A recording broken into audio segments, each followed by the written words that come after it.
Hey guys. So the other day my wife called me freaking out because the heat press wasn't working. And she said she was looking it up, couldn't find anything out. I told her to check the fuse to see if the fuse was just blown. And she said she couldn't get it out, so I FaceTimed her and she really actually couldn't get it out. It was stuck in there. Told her to take some pliers and get it out. When she pulled on it, the fuse actually broke off. The other half was still stuck in there. So, while I was at work, I was trying to figure out what it could be, and couldn't find anything. The only thing I could find was people saying that when this happened, they replaced the fuse and it still didn't work. So I got home, checked it out. Here is the model number. Don't know if that's going to help anybody, but we got this off Amazon.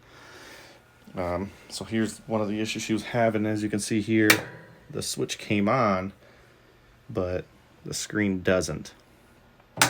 So I got home and I found the issue. I already have it all torn apart here, but let me unplug it. So when I open it up, right here, that's actually supposed to have a little prong in the back there. That melted off.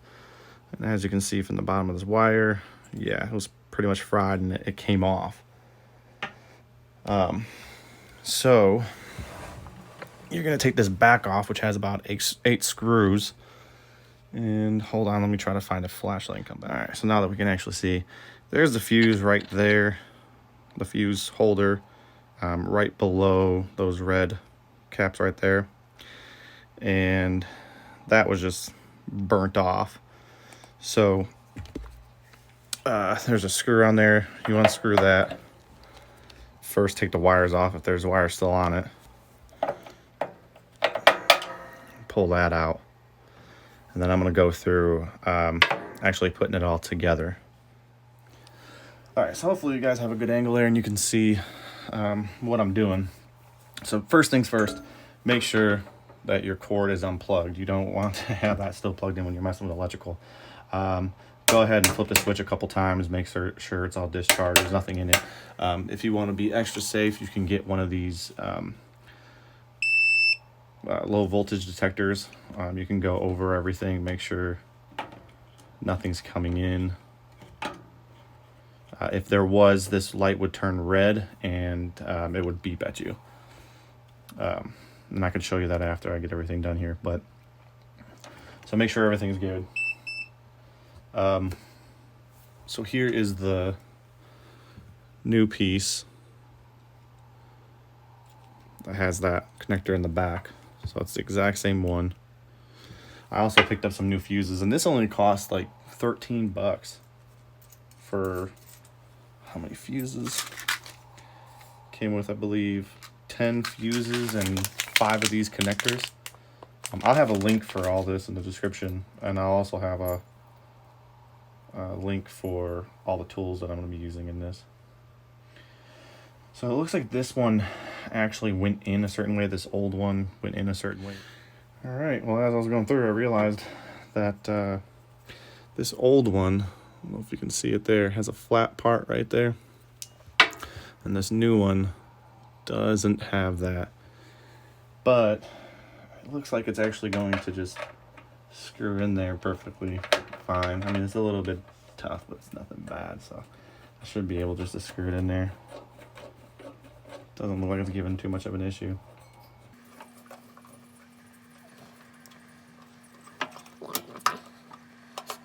So it's in there now.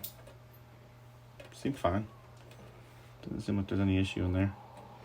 So plus we have these little connectors, or the washers on the nut that I can put on that'll tighten it down. So guys, as you can see, I'm messing with these wires. That's why I'm telling you, make sure it's unplugged and there's no voltage going through there. Also, do this at your own risk. I just had to push that in there just a little bit, just to make sure it's a little bit more flush. It's on there good. So now, another thing, make sure you know which cord goes where. You want to make sure you don't get this backwards. Now, unfortunately, this one was burnt, so I know this one was in the back, but it also has like a little orange tag on there anyway, so if it wasn't burnt, I would know. So now, I gotta try to get this connected. So now what I'm thinking happened here is, I had to loosen that up, so I gotta tighten it up. what we think had happened here was, this thing jumps a lot when you are opening and closing it, and I'm wondering if the cap came loose off the fuse holder and it started the fuse started moving around in there, which then it started arcing and then caused that short to happen. I'm not 100% sure if that's the case, but I'm assuming so because I used my multimeter and checked the voltage coming in on it, and everything was fine.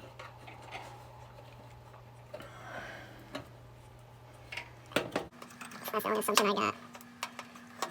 Man, getting this last one in there is gonna be a pain. And there may be an easy way of feeding this and don't say, oh, connect it first and then put it on there because this can only go on one way. Actually, you might be able to do that. You might be able to pull the wires through the hole here on the side and then put it in.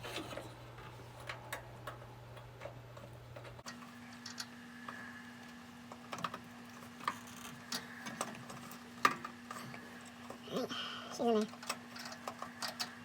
That one's still kind of loose. I want to be sure.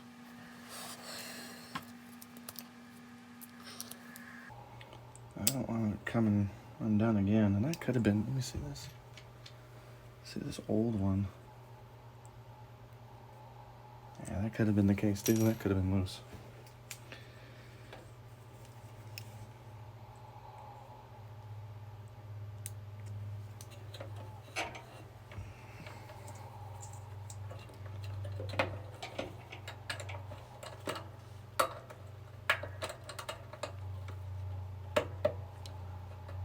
There we go. All right, let's put the fuse in here. Let's check her out. Okay, well, looks like they gave me the wrong size fuse. Fuses, actually. Here's the size I'm supposed to have, and here's the size that they gave me. So I'll put the link in the, or I'll put the right link in the description for the correct fuses. This one's a 30 amp, while a 15 amp is what was in there. So I'm just gonna use this for the time being, just to prove that this works.